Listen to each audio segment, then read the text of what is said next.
हेमंत सोरेन ने 289 को दी सरकारी नौकरियों की सौगात। हायर एजुकेशन के लिए किया गया बड़ा काम। झारखंड के मुख्यमंत्री हेमंत सोरेन ने नगर विकास एवं आवास विभाग के अंतर्गत विभिन्न पदों पर कुल 289 विद्यार्थियों को नियुक्ति पत्र सौंपा। प्रोजेक्ट भवन में हुए कार्यक्रम को वित्त मंत्री राधाकृष्ण किशोर, नगर विकास मंत्री सुधीर कुमार व उद्योग मंत्री संजय प्रसाद यादव ने संबोधित किया। समारोह के बाद मुख्यमंत्री ने अपने एक्स हैंडल पर लिखा कि राज्य में नियुक्तियों का कारवा बढ़ रहा है। नगर विकास एवं आवास विभाग के अंतर्गत नव चयनित अभ्यर्थियों को नियुक्ति पत्र सौंपने का सौभाग्य मिला। आपके उत्साह और कड़ी मेहनत ने आपको इस मुकाम तक पहुंचाया है। आज आपके जीवन की नई शुरुआत हुई है। उन्हें विश्वास है कि अपनी नई पारी में आप तन्मयता से राज्यवासियों की सेवा करेंगे। सोशल मीडिया एक्स पर ही किए गए अन्य पोस्ट में हेमंत सोरेन ने लिखा कि उच्च शिक्षा के क्षेत्र में नई दिशा की ओर बढ़ेंगे। उच्च व तकनीकी शिक्षा विभाग सहित राज्य के अन्य यूनिवर्सिटी के कार्यों को सुगम बनाने के लिए ऑनलाइन सुविधा की शुरुआत हुई। इसके लिए 6 पोर्टल लॉन्च किए गए। साथ ही रांची के विज्ञान केंद्र, रांची के नव परिवर्तन केंद्र एवं झारखंड अनुसंधान का नवाचार नीति 2025 के लिए राज्य स्तरीय कार्यशाला का शुभारंभ भी किया गया। वित्त मंत्री राधाकृष्ण किशोर ने नवनियुक्त अभ्यर्थियों को व्यवस्था की ईमानदारी और निष्ठा के साथ काम करते हुए सरकार के प्रयासों में समर्थक भूमिका निभाने का संकल्प दिलाया। उन्होंने कहा कि मुख्यमंत्री राज्य निर्माण के उद्देश्यों को पूरा करने का प्रयास कर रहे हैं। शहर व ग्रामीण अर्थव्यवस्था को मजबूत करने के साथ सामाजिक सुरक्षा के क्षेत्र में भी काम कर रहे हैं। ग्रामीण क्षेत्र का काम करते हुए शहरों के इंफ्रास्ट्रक्चर को भी मजबूत किया जा रहा है। सीएम झारखंड को युवाओं का राज्य बनाना चाहते हैं। उन्होंने कहा कि हेमंत सरकार राज्य के विकास में जुटी हुई है।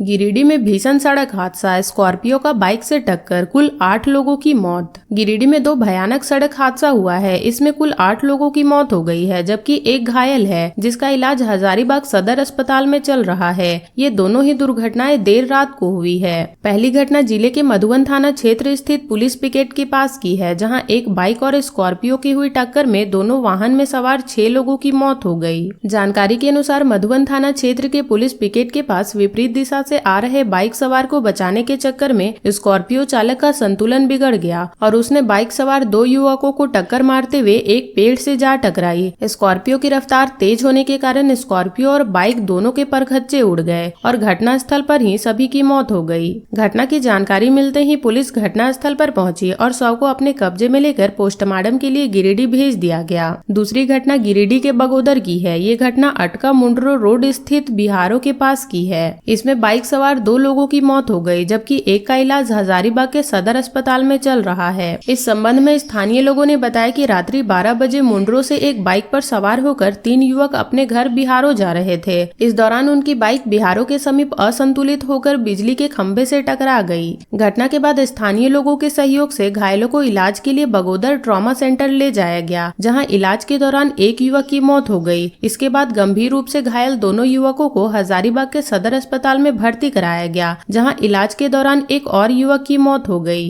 मृतकों की पहचान आशीष कुमार, अभिषेक कुमार है। दोनों चचेरे भाई हैं। घायल का नाम संदीप ठाकुर है। सूचना मिलने पर बगोदर ट्रॉमा सेंटर पर माले नेता पवन महतो, पूनम महतो, उमेश मंडल, रोहित मंडल, ठाकुर मंडल पहुंचे और घटना की जानकारी ली। मृतक के परिजनों का रो रो कर बुरा हाल है। नेतरहाट आवासीय विद्यालय की लौटेगी पुरानी साख, शिक्षा मंत्री रामदास सोरेन ने दिया ये निर्देश। नेतरहाट आवासीय विद्यालय के शैक्षणिक व्यवस्था को बेहतर किया जाएगा। विद्यालय की पुरानी साख फिर से कायम की जाएगी। इसके लिए शिक्षा विभाग द्वारा आवश्यक कदम उठाए जाएंगे।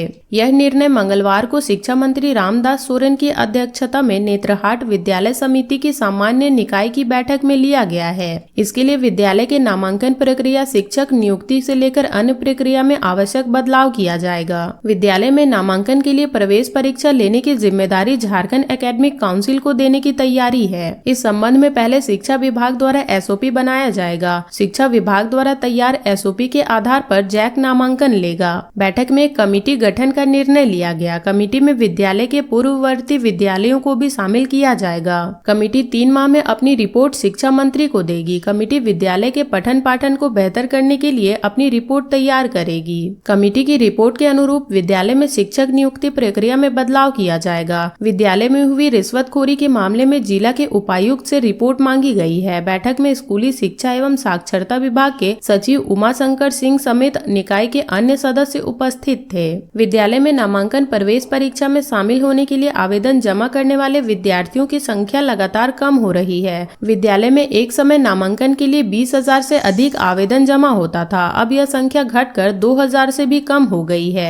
विद्यालय को सीबीएसई की मान्यता दिलाई गई, इसके बाद भी नामांकन के लिए विद्यार्थियों की संख्या नहीं बढ़ रही। नीति आयोग के प्रदर्शन सूचकांक में झारखंड का गढ़वा फिर अव्वल, 3 करोड़ का पुरस्कार। नीति आयोग के प्रदर्शन सूचकांक में गढ़वा जिला फिर से अव्वल आया है। कृषि एवं जल संसाधन क्षेत्र में उत्कृष्ट प्रदर्शन के लिए गढ़वा जिले को नीति आयोग की ओर से 3 करोड़ का पुरस्कार मिला है। नीति आयोग के आकांक्षी जिला कार्यक्रम के तहत कृषि एवं जल संसाधन क्षेत्र में बेहतर प्रदर्शन के लिए यह पुरस्कार दिया गया है। नीति आयोग आकांक्षी जिला कार्यक्रम के तहत शिक्षा, स्वास्थ्य एवं पोषण, बुनियादी ढांचा, कृषि एवं जल संसाधन, वित्तीय समावेशन एवं कौशल विकास जैसे 5 प्रमुख क्षेत्रों में जिला की प्रगति की निगरानी करता है। इन क्षेत्रों में उत्कृष्ट प्रदर्शन करने वाले जिलों को प्रोत्साहन स्वरूप अतिरिक्त संसाधन प्रदान किए जाते हैं ताकि विकास कार्यों को और अधिक प्रभावी रूप से संचालित किया जा सके। गढ़वा जिले को यह पुरस्कार मार्च 2024 में किए गए उत्कृष्ट प्रदर्शन के लिए प्रदान किया गया है। नीति आयोग के मानकों के मुताबिक आकांक्षी जिला कार्यक्रम में गढ़वा जिले ने सभी 5 विषयों स्वास्थ्य एवं पोषण, शिक्षा, कृषि एवं जल संसाधन, वित्तीय समावेशन एवं कौशल विकास और बुनियादी ढांचा में फरवरी 2025 की तुलना में मार्च 2025 में बेहतर प्रदर्शन किया है। विशेष रूप से कृषि एवं जल संसाधन क्षेत्र में जिले की प्रगति उल्लेखनीय रही है। फरवरी 2024 में गढ़वा इस क्षेत्र में 26वें स्थान पर था, जबकि इसमें सुधार करते हुए मार्च 2024 में द्वितीय स्थान पर पहुंच गया। जेबीवीएनएल के क्षेत्र में बड़ा बदलाव, 2 हिस्सों में बांटा गया रांची विद्युत एरिया बोर्ड, 64 नए पदों का सृजन। झारखंड बिजली वितरण निगम लिमिटेड के क्षेत्र में बड़ा बदलाव किया गया है। बढ़ती आबादी और बिजली उपभोक्ताओं की संख्या को देखते हुए क्षेत्र को छोटा किया गया है। रांची विद्युत एरिया बोर्ड को 2 हिस्सों में बांटा गया है। रांची से काटकर गुमला अलग विद्युत आपूर्ति क्षेत्र बनाया गया है। वहीं रांची में भी अब 2 अधीक्षक अभियंता होंगे। इसे भी 2 सर्किट में बांटा गया है। विद्युत आपूर्ति अंचल रांची 1 और रांची 2 में बांटा गया है। वहीं 64 नए पद भी सृजन किए गए हैं। हर काम के लिए अलग अलग पदाधिकारी होंगे ताकि ज्यादा से ज्यादा मॉनिटरिंग हो सके। इधर हजारीबाग एरिया बोर्ड से अलग कर कोडरमा एरिया बोर्ड बनाया गया है। हजारीबाग में रामगढ़ सर्किट रहेगा, जबकि कोडरमा में केवल कोडरमा सर्किट रहेगा। वहीं साहिबगंज एरिया बोर्ड का नव सृजन किया गया है। गिरिडीह एरिया बोर्ड में गिरिडीह, देवघर और गोड्डा सर्किट को जोड़ा गया है। मुख्यालय से लेकर क्षेत्रीय स्तर पर नए पद भी सृजन किए गए हैं। इसमें कार्यकारी निदेशक के 3 नए पद सृजन किए गए हैं। अब कुल 6 कार्यकारी निदेशक होंगे। महाप्रबंधक तकनीकी 16 की जगह 27 होंगे। महाप्रबंधक सीजीआरएफ के 11 नए पद सृजन किए गए हैं। उप महाप्रबंधक तकनीकी अब 40 की जगह 59 होंगे। उप महाप्रबंधक सीजीआरएफ के 19 पद सृजन किए गए हैं। रांची के सदर अस्पताल में जन्मी नवजात का अपहरण, पुलिस को मौसी पर है शक। राजधानी रांची के सदर अस्पताल में जन्मी 4 दिन की नवजात बच्ची का अल्बर्ट एक्का चौक के समीप से अपहरण कर लिया गया है। घटना को लेकर बच्ची के पिता रामगढ़ निवासी उमेश बेदिया की शिकायत पर पुलिस ने बच्ची के अपहरण को लेकर केस दर्ज कर लिया है। पुलिस को बच्ची की मौसी पर शक है। पुलिस जाँच कर रही है। दर्ज केस के आधार पर पुलिस ने जब सीसीटीवी कैमरा के आधार पर जाँच शुरू की तब देखा कि बच्ची को सोमवार की शाम करीब 7:30 बजे अंतिम बार उसकी मौसी सुकुरमुनी बेदिया अस्पताल से लेकर बाहर निकली थी। इस दौरान उसके साथ एक अन्य महिला थी। दोनों सबसे पहले सदर अस्पताल से निकलने के बाद सर्जना चौक पहुंचे। इसके बाद वहां से पैदल मेन रोड स्थित बड़ा हनुमान मंदिर में दर्शन कर वापस अल्बर्ट एक्का चौक के समीप पहुंची। सभी स्थानों पर बच्ची अंतिम बार सीसीटीवी फुटेज में मौसी की गोद में दिखी है। यहाँ से आगे का सीसीटीवी फुटेज पुलिस को नहीं मिला है। जब इस बिंदु पर सुकुरमुनी बेदिया से पूछताछ की गई तब उसने बताया कि एक अपरिचित महिला उसे अस्पताल में ही मिली थी। महिला ने कहा कि बच्ची की मां को दूध नहीं हो रहा है। इसके बाद उसने दवा लेने के लिए मेन रोड जाने की बात सुकुरमुनी बेदिया से कही। इस दौरान बच्ची भी अस्पताल में रो रही थी। इस कारण वह बच्ची को साथ लेकर अपरिचित महिला के साथ निकल गई। सुकुरमुनी बेदिया के अनुसार अल्बर्ट एक्का चौक के समीप मंदिर में हाथ जोड़कर प्रणाम करने के लिए उसने बच्चे को अपने साथ मौजूद महिला के हाथों में दिया था, लेकिन इसी बीच अचानक वह महिला बच्ची को लेकर कहीं भाग गई। सभी स्थानों पर लगे सीसीटीवी कैमरा में संदिग्ध महिला भी सुकुरमुनी बेदिया के साथ नजर आ रही है। पुलिस को पूरे मामले में सुकुरमुनी बेदिया की भूमिका पर संदेह है। पुलिस उससे पूछताछ कर रही है। सदर अस्पताल में सिजेरियन विधि से बच्ची का जन्म 14 फरवरी को हुआ था, लेकिन मंगलवार की सुबह जब बच्ची परिजनों को नहीं मिली तब परिजन परेशान हो गए। इसके बाद सदर अस्पताल से बच्ची के अपहरण का आरोप लगाकर परिजन ने हंगामा शुरू कर दिया। घटना की सूचना मिलने के बाद पुलिस मामले की जांच करने के लिए पहुंची। बच्ची के पिता रामगढ़ निवासी उमेश बेदिया ने सदर अस्पताल से ही बच्ची के अपहरण को लेकर अज्ञात महिला पर केस दर्ज कराया है। पिता ने प्राथमिकी में कहा कि 17 फरवरी की शाम 7 बजे से रात 9 बजे के बीच बच्ची अपनी मौसी के पास थी। इस दौरान एक अनजान महिला वार्ड के अंदर आई और बच्ची को खिलाने के बहाने बच्ची की मौसी की गोद से लेकर भाग गई।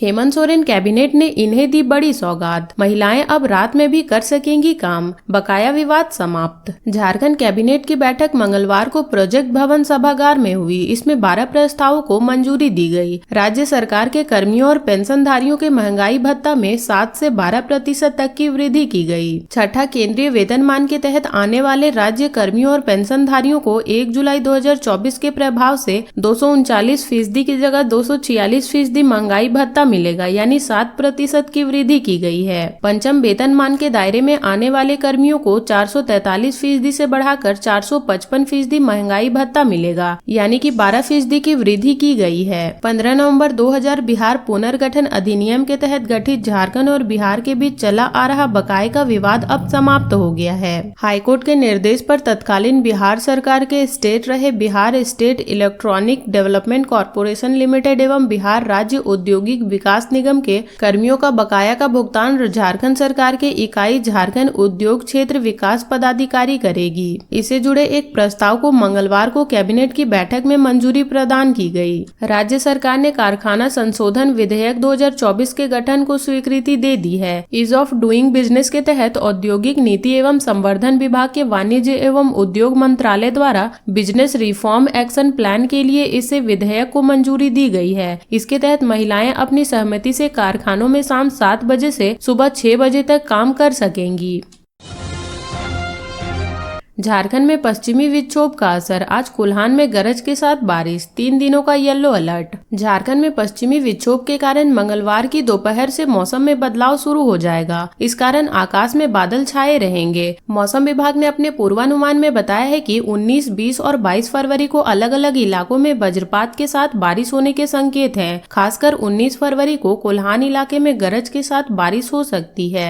20 फरवरी को रांची, बोकारो, रामगढ़, पलामू आदि इलाके में बादल गरज सकते हैं और कहीं कहीं वज्रपात के साथ हल्के और मध्यम दर्जे की बारिश हो सकती है। मौसम विज्ञान केंद्र के वैज्ञानिक अभिषेक आनंद के अनुसार पूरे राज्य में एक साथ बारिश नहीं होगी, बल्कि अलग अलग जिलों में अलग अलग समय में बारिश हो सकती है। कई जिले में सिर्फ मेघ गर्जन और वज्रपात हो सकते हैं। रांची में 21 फरवरी को सुबह में धुंध व दिन में आसमान में बादल छाए रहेंगे। मंगलवार को सबसे अधिक तापमान सरायकेला का 36.8 डिग्री सेल्सियस रिकॉर्ड किया गया। वहीं रांची का अधिकतम तापमान 29 डिग्री व न्यूनतम तापमान 14.4 डिग्री सेल्सियस रहा। मौसम विभाग ने 19, 20 और 22 फरवरी के लिए येलो अलर्ट जारी किया है। झारखंड के धनबाद जिले में एक बार फिर मौसम का मिजाज बदलने वाला है। 20 से 22 फरवरी तक यह बदलाव दिखेगा। आज बुधवार से आसमान में बादल छाने लगेंगे। 20 फरवरी को हल्की बारिश हो सकती है। इस दौरान वज्रपात की भी आशंका है। इस बाबत मौसम विभाग ने येलो अलर्ट जारी किया है। मौसम वैज्ञानिकों ने खराब मौसम रहने पर सुनिश्चित स्थान पर ठहरने की अपील की है। मौसम विभाग ने अपने पूर्वानुमान में बताया है कि 20 फरवरी को हल्की बारिश हो सकती है। वज्रपात होने की भी आशंका है। तापमान में परिवर्तन का दौर शुरू हो गया है। तापमान में बढ़ोतरी हो रही है। मौसम विभाग की माने तो 20 से 22 फरवरी तक मौसम में बदलाव देखा जाएगा। मंगलवार को अधिकतम तापमान 29.8 डिग्री और न्यूनतम तापमान 14 डिग्री सेल्सियस दर्ज किया गया। दिन में लोग धूप से बचते दिखे। शाम होने के बाद हवा में हल्की नमी दिखी। मौसम विज्ञान केंद्र के वैज्ञानिक अभिषेक आनंद के अनुसार पूरे राज्य में एक साथ बारिश नहीं होगी, बल्कि अलग अलग जिले में अलग अलग समय पर बारिश होगी। कई जिलों में सिर्फ मेघ गर्जन और वज्रपात हो सकते हैं। झारखंड में गुटखा और पान मसाला बैन, अब बेचना और खाना भी होगा अपराध। हेमंत सरकार का नया आदेश। झारखंड में गुटखा पान मसाला पर पूरी तरह से बैन लगा दिया गया है। स्वास्थ्य विभाग ने इस मामले में नोटिफिकेशन जारी किया है। इस आदेश के बाद से 1 साल के लिए झारखंड के बाजारों में उपलब्ध किसी भी नाम से तंबाकू या निकोटीन युक्त गुटखा और पान मसाला के निर्माण, भंडारण, बिक्री और वितरण गतिविधियों में पूर्णतः प्रतिबंध लगाया गया है। अपर मुख्य सचिव सह राज्य खाद्य सुरक्षा आयुक्त अजय कुमार सिंह ने इससे संबंधित आदेश जारी किया है। नए आदेश के तहत झारखंड में अब गुटखा बेचना और इसका सेवन करना दोनों अपराध होगा। जन स्वास्थ्य हित में इस आदेश के जारी होने की तिथि यह प्रतिबंध लागू करेगा। इस अधिसूचना को आम जनता की जानकारी और उन्हें इस आदेश के प्रति जागरूक करने के लिए मीडिया के माध्यम से प्रकाशित करने का निर्देश दिया गया है। झारखंड सरकार की ओर से सरकारी मुद्रालय डोरंडा के नोडल पदाधिकारी को ई गजट प्रकाशित करने के लिए अधिसूचना की मूल प्रति भेजी गई है, ताकि इसे आदेश के रूप में अन्य विभागों के बीच लागू कराया जा सके। झारखंड को गुटखा मुक्त बनाने की पहल मंत्री इरफान अंसारी ने की है। झारखंड में अब गुटखा बेचना और खाना दोनों अपराध होगा, इसे लेकर आदेश जारी हुआ है। इरफान अंसारी ने कहा कि कैंसर से हम अपने बच्चों को मरने नहीं देंगे। गुटखा बेचने और गुटखा खाने वाले पर भी अब पुलिसिया कार्रवाई होगी। जीएसटी इंटेलिजेंस की लालफेरो और शिवम ग्रुप के ठिकानों पर छापेमारी, कागजात खंगाल रही टीम। जीएसटी इंटेलिजेंस की टीम ने लालफेरी और शिवम ग्रुप के ठिकानों पर छापेमारी की है। यह टीम पटना से पहुंची है, जिसने झारखंड में भी कुछ अधिकारियों के शामिल रहने की बात सामने आई है। जानकारी के अनुसार लगभग 1 दर्जन वाहनों में सवार होकर लगभग 1.5 दर्जन अधिकारी सुरक्षा कर्मियों के साथ सुबह 4 बजे शिवम ग्रुप व लालफेरो के फैक्ट्रियों में घुसकर उसे सुरक्षा के घेरे में लिया और छापेमारी की। इस छापेमारी को लेकर डीजी जीएसटीआई ने अभी कोई आधिकारिक जानकारी नहीं दी है। शिवम ग्रुप के 3 फैक्ट्रियों के साथ साथ उनके आवास में भी छापेमारी की सूचना है। इसके अलावा लालफेरो के फैक्ट्रियों के साथ साथ उनके निदेशकों के घर पर भी टीम की सदस्य पहुंचकर कागजात खंगाल रहे हैं। जानकारी के अनुसार कोडरमा जिले के मरकच्चो में छड़ बेचने वाले का एक डीलर से जब्त किए गए कागजातों का लिंक इन दोनों फैक्ट्रियों से बताया जा रहा है। पूरा मामला इनपुट टैक्स चोरी से जुड़ा हुआ है। टीम ने फैक्ट्री में तैनात सुरक्षा गार्ड समेत सभी कर्मियों को मोबाइल जब्त कर लिया है। इसके बाद कर्मियों व निदेशक से पूछताछ शुरू की गई। हालांकि इस छापेमारी को लेकर डीजी जीएसटीआई ने अभी कोई आधिकारिक जानकारी नहीं दी है। 1 दर्जन से अधिक बीडीओ और सीओ समेत 500 अधिकारियों कर्मचारियों के वेतन पर रोक, जाने पूरा मामला। पलामू डीसी शशि रंजन ने जिले के 139 चिकित्सक, 1 दर्जन से अधिक बीडीओ, सीओ और 500 कर्मचारियों के वेतन पर रोक लगा दी है। संबंधित लोगों पर समय से कार्यालय में उपस्थित नहीं होने के मामले में कार्रवाई की गई है। स्वास्थ्य विभाग, पशुपालन विभाग, जिले के अधिकारी, बीडीओ और सीओ, इंजीनियरिंग विभाग सहित कई विभाग के अधिकारी व कर्मियों का जनवरी का वेतन रोक दिया गया है। पलामू डीसी शशि रंजन ने आदेश दिया था कि अधिकारी और कर्मचारी समय पर कार्यालय में पहुँचे। कार्यालय में सुबह 10:40 तक और शाम में 5 बजे तक कार्यालय से निकलने का समय भी बायोमेट्रिक अटेंडेंस बनाना अनिवार्य है। बायोमेट्रिक उपस्थिति के आधार पर ही वेतन निर्गत किया जाएगा। बायोमेट्रिक अटेंडेंस शीट के साथ ही कोषागार में बिल प्रयुक्त किए जाने का निर्देश दिया था। इसका अनुपालन करने का निर्देश कोषागार पदाधिकारी को दिया गया था। बायोमेट्रिक अटेंडेंस के समय का मिलान कर ही भुगतान करना था। बायोमेट्रिक अटेंडेंस की जाँच करने के बाद मामले का खुलासा हुआ, जिसके बाद चिकित्सक, बीडीओ, सीओ, इंजीनियरों और अन्य विभाग के कर्मियों के वेतन पर रोक लगाई गई। निर्धारित समय के बाद बायोमेट्रिक उपस्थिति बनाई गई तो ऐसी स्थिति में उस माह का वेतन डीसी के आदेश के बाद ही निर्गत किया जाएगा। अधिकांश खाली सीट के साथ 2 घंटे के अंदर 2 कुंभ स्पेशल ट्रेनें चली। कुंभ जाने के लिए यात्रियों की भीड़ उमड़ रही है। मंगलवार को दिन भर यात्री स्टेशन पर आते रहे। यात्रियों की भीड़ को कंट्रोल करने के लिए धनबाद से 3 स्पेशल ट्रेनों को चलाया गया है। इसमें 2 ट्रेनों को 2 घंटे के अंतराल पर चलाया गया। हालांकि दोनों ट्रेन धनबाद स्टेशन से अधिकांश खाली सीट के साथ रवाना हुई हैं। वहीं दूसरी ओर सोमवार की देर रात उमड़ी भीड़ को कंट्रोल करने के लिए अचानक से कोलफील्ड एक्सप्रेस को रद्द कर उसे कुंभ कुंभ के लिए चलाया गया। एक स्पेशल ट्रेन जहां 11 बजे धनबाद से खुली, वहीं दूसरी स्पेशल ट्रेन को 1 बजे के करीब धनबाद से ही प्रस्थान किया गया। धनबाद स्टेशन से प्रस्थान करने वाली कुंभ स्पेशल ट्रेन की सफाई प्लेटफॉर्म पर ही की गई। 4 नंबर से 11 बजे प्रस्थान की स्पेशल ट्रेन गंदगी से भरी हुई थी। वहीं 1 बजे के करीब 2 नंबर में प्रस्थान करने वाली कोच का बुरा हाल था। रेलवे की ओर से प्लेटफॉर्म पर खड़ी कुंभ स्पेशल के कोच की सफाई कराई गई। इसके बाद ट्रेन प्रस्थान हुई। बजाज ऑटो के शोरूम में लगी आग, लाखों के सामान जले। धनसार थाना क्षेत्र स्थित हेलीवॉज बजाज ऑटो शोरूम के वर्कशॉप में मंगलवार सुबह अचानक आग लग गई। पहले सर्विस एरिया में धुआं निकलने लगा और देखते ही देखते आग ने भयानक रूप धारण कर लिया। इस दौरान वहां से गुजरने वाले लोगों की नजर आग पर पड़ी। तुरंत धनसार थाना प्रभारी सह इंस्पेक्टर मनोज पांडे को सूचना दी गई। इसके बाद उन्होंने बस्ताकोला माइंस रेस्क्यू टीम और फायर ब्रिगेड को सूचना दी। दोनों जगहों से आए दमकल वाहनों ने 3 से 4 घंटे तक की मशक्कत के बाद आग पर काबू पाया। लोगों ने बताया कि हेलीवॉज बजाज कंपनी के वर्कशॉप में सुबह 8 बजे के आसपास आग लग गई थी। धुआं निकलने पर लोगों की नजर इस पर पड़ी तो पुलिस को सूचना दी गई। इस दौरान 8:30 बजे धनसार थाना प्रभारी मनोज पांडे ने शोरूम के मालिक दिनेश हेलीवाल को फोन कर घटना की जानकारी दी। तब तक बस्ताकोला माइंस रेस्क्यू व फायर ब्रिगेड की टीम पहुंच गई और राहत कार्य शुरू किया। दमकल कर्मियों ने घंटों मशक्कत करने के बाद आग पर काबू पाया। दिनेश हेलीवाल ने बताया कि वर्कशॉप में ऑटो पार्ट समेत कई सामान थे। आग से लगभग सभी सामान जल गए हैं। वहां 3 नए ऑटो भी लगे हुए थे जिनके सिर्फ त्रिपाल जले हैं, जबकि वहां खड़े 20 से 25 पुराने ऑटो के कुछ पार्ट्स जले हैं। इसके अलावा फर्नीचर आदि जले हैं। अभी ये नुकसान का आंकलन किया जा रहा है, लेकिन लाखों का नुकसान हुआ है। तो ये थी झारखंड की अब तक की बड़ी खबरें। ऐसे ही झारखंड की खबरों से अपडेट रहने के लिए हमारे चैनल झारखंड न्यूज नेटवर्क को सब्सक्राइब कर लें और बेल आइकन को प्रेस कर लें ताकि हमारी हर वीडियो का अपडेट आप तक पहुंच सके।